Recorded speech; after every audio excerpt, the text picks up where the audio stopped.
Welcome once again to the discussion of John, the Gospel of Bible, New Testament.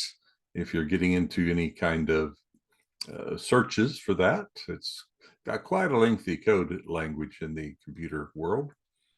We are looking at John 8 today. We're once again, or I should say, still in Jerusalem. And so to demonstrate the large buildings there at that time, I have this large building behind me so that it could be impressive, as the temple was exceedingly impressive. We just don't have the crowds that everyone had available to them at the time. Well, when we look at John chapter 8, we have to, of course, make some sort of understanding of John 7:53 through 8:11.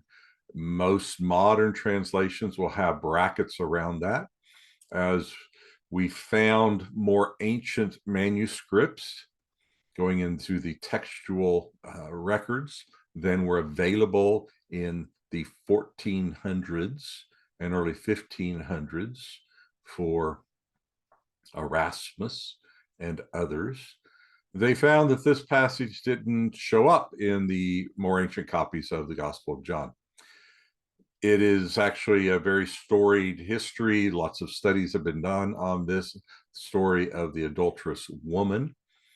A friend of mine wants to call it the woman saved from stoning, which is actually what it is more than the adulterous woman event.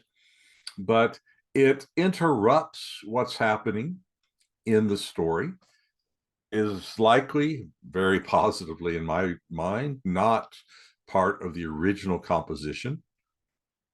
And so we're not going to spend a lot of time discussing it today, because we're trying to discuss what's happening in this festival. So we know from John chapter 7 that it is, right, the last day of the great feast.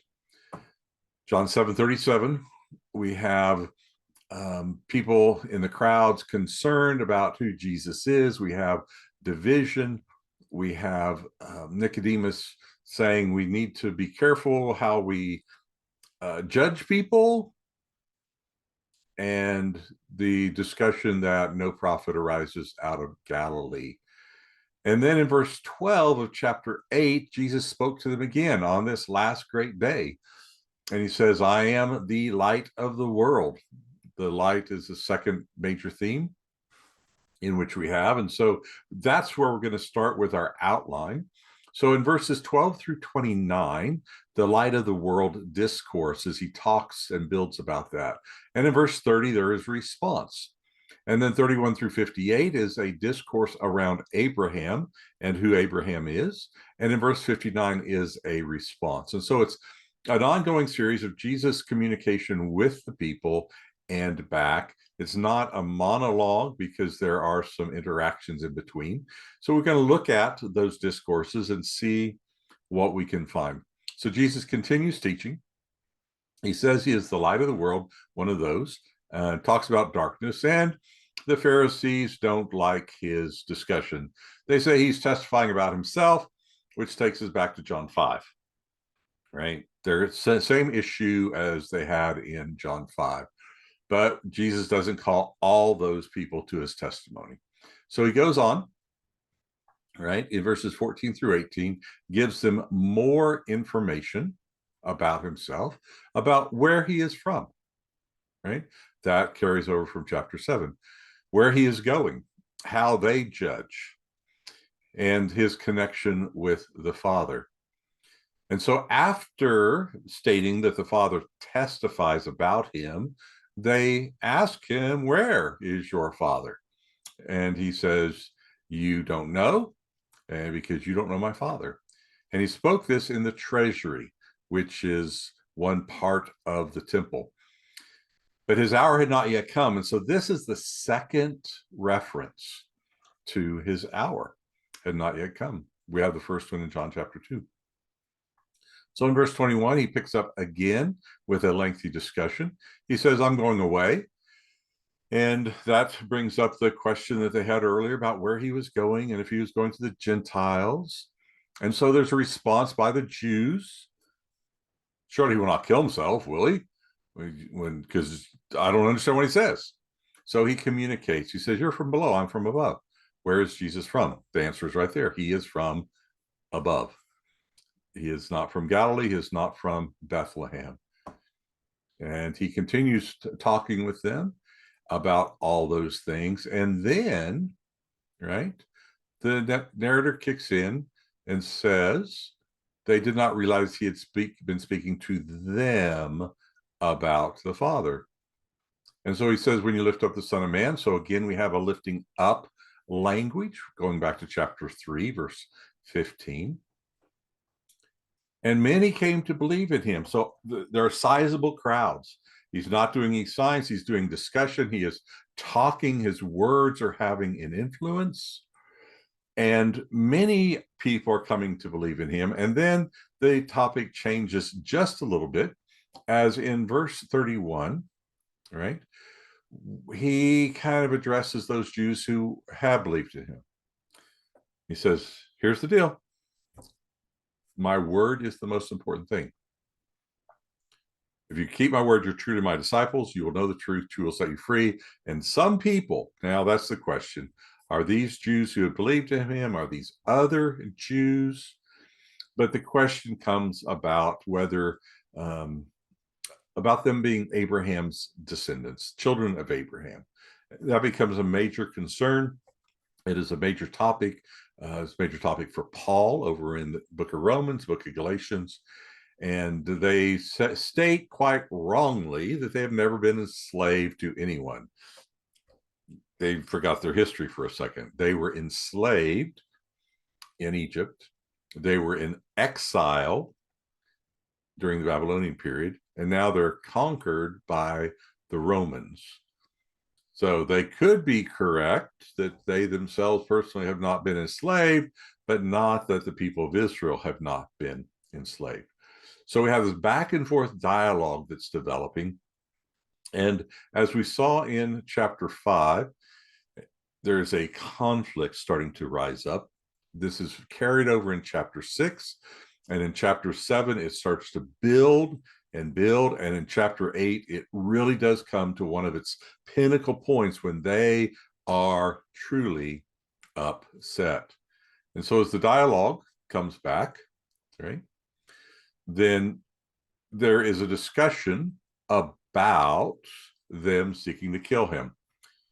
Chapter 7. Who's trying to kill him? And yet it comes back to those who were.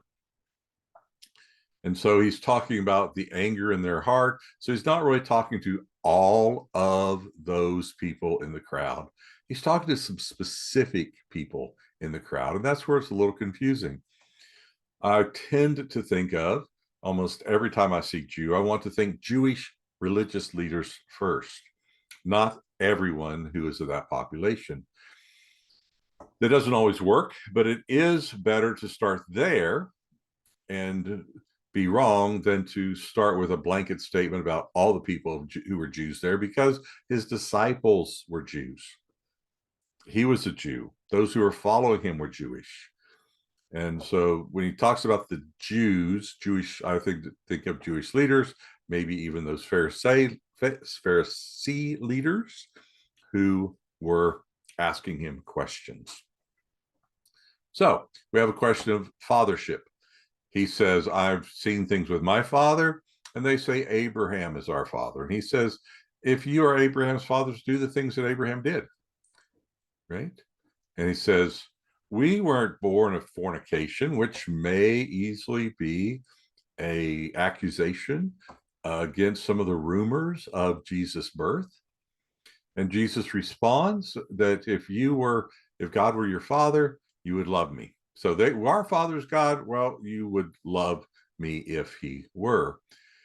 And he keeps building up and talking, and he claims that they are the father of the devil, which is quite antagonistic language. We have to be careful in interpreting that, realizing this is an Jewish discussion at the temple, trying to figure out who is the right teacher. And he even says they're not of God. And so then we have the accusation in verses 48 through 53. They answer and tell him, you are a Samaritan, a reference to him going through Samaria, which holy Jews would not. And also he is demon possessed, which doesn't make much sense.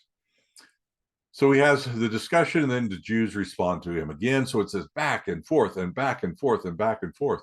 He said, now we know you have a demon because Abraham died and everybody else died, and you said nobody's going to die. Are you greater than our father Abraham? Well, this is the second time this "are you greater than" card has been played. The first was played by the woman at the well. Are you greater than our father Jacob? And here we have, are you greater than our father Abraham? Of course, the answer is, yeah, I am. Because I am the Word at the beginning, the Word with God, the Word was God, the Word became flesh. I'm the one who reveals God. And so then we have a discussion about glory and glorifying himself. And they respond, have you seen Abraham? And we have another statement, which we can see the importance of it, because he says, truly, truly, I say to you, we have not had a truly, truly statement for a while. Truly, truly, I tell you the truth. Before Abraham was, ego eimi, I am. So just as he revealed himself to the woman at the well, he is now revealing himself to these people. She responds in one way. She runs to town, says, could this person be the Christ? I don't think so. I don't think that's the answer, but it's really kind of weird. And they seek to stone him. So that brings us to the end of chapter 8, and they reject him in verse 59. It is a high apex of what is to happen, but it's not the peak point of the entire gospel, because now we're going to have a miracle story in John 9. Now, earlier I talked about John 6 being a center point for the gospel, not numerically or by passages, but the stories get longer. The stories get longer as we go through the gospel. In the first half, up to John 6, and including John 6, Jesus performs a miracle. He works a sign. And then he talks about it. In what follows, Jesus works, does the talking, and then he works a sign. So 7 and 8 have talked about his true identity, and now he's the light of the world. And in chapter 9, he is going to work another sign. So we're going to go ahead and pause this video, stop this video at this point, and then we will pick up with the latter half of our discussion in just a moment.